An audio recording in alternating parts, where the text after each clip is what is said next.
Well, thanks very much. And I yield back, Mr. Chairman. Thank the gentleman. We now go to the gentleman from Utah, Mr. Chaffetz. Thank you, Mr. Chairman, and I do think it's important that we continue on to find the truth. And I appreciate you holding this hearing, and for these two fine Americans who are coming forward, and I appreciate your service. Nearly 70 years of service between the two of you in the IRS.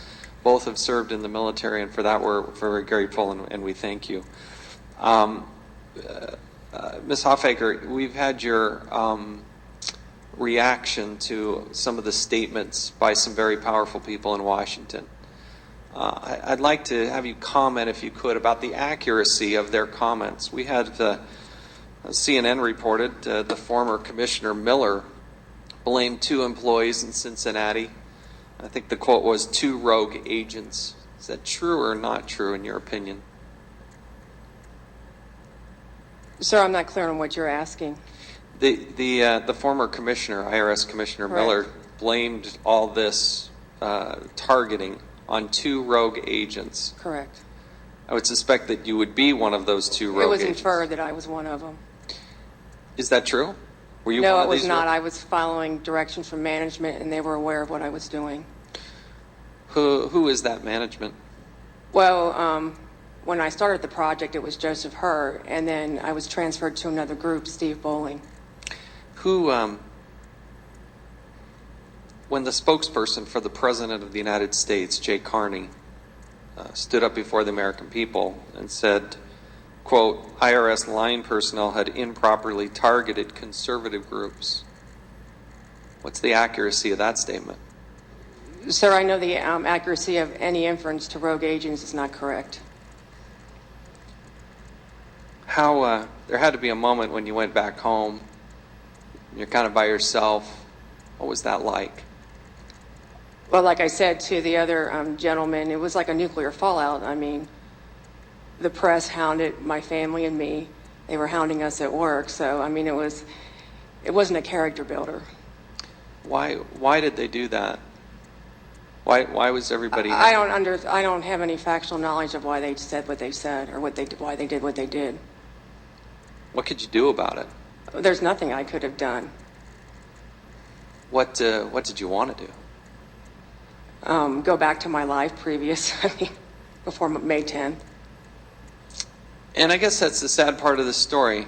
You know, I'm glad that truth's surfacing, because I think most people now, reflecting back, are going to understand that you're more heroic in this.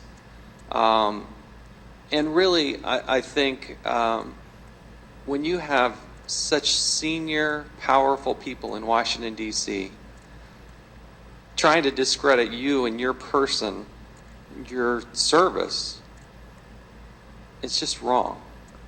And I'm proud of the fact that we are pursuing this. You know, if we did what the White House wanted us to do, if we did what the ranking member suggested we do, this thing would be over. Nothing here. Don't do it. As far as I'm concerned, it's over. When you have the spokesperson for the President of the United States make a definitive statement that it was 2 rogue agents and start poking at these people who have no power to do anything about it, that is wrong. How dare anybody suggest that we're at the end of this? This is the beginning of this. We have to make an example of it. We need to get to the bottom of it. And quite frankly, I'm tired of this administration having to keep having these hearings. We've done it on Fast and Furious. We're doing it on Benghazi. We're doing it on the IRS. Why? Each time there's a pattern. Nothing here. Oh, it's just a couple people. Just move on. That's not true. When the ranking member went on national television and said that this case should be closed, that's wrong. And I have the greatest respect for him. The gentleman yields. Yes. Let me be clear, because there's some old talking points going on here. No, at least you're claiming my time. I want to answer your allegation. And I want It's the gentleman's time. to suggest that they're just talking points. 30 seconds. Once he comes. These are not just talking points.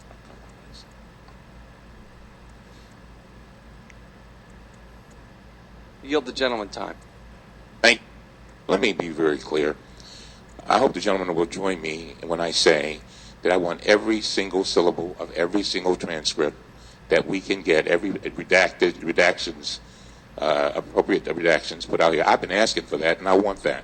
What I said was, when it came to the issue of saying that the president and the White House was responsible for this, I said that the evidence to that point, and continues to be, not there. As far as the investigation is concerned, I want us to get to the bottom of that. And I really mean that. It is very, very, very important.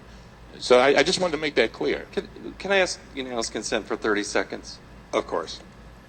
Part of the reason it has risen to this level is that you have the White House spokesman, Jay Carney, blaming one of the people sitting there at this table.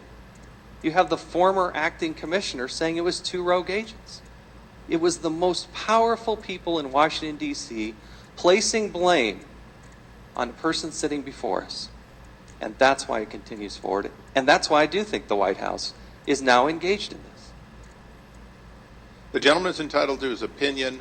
We will stick to the facts here at this time. We thank the gentlelady for her showing that it's not Cincinnati. With that, we go to the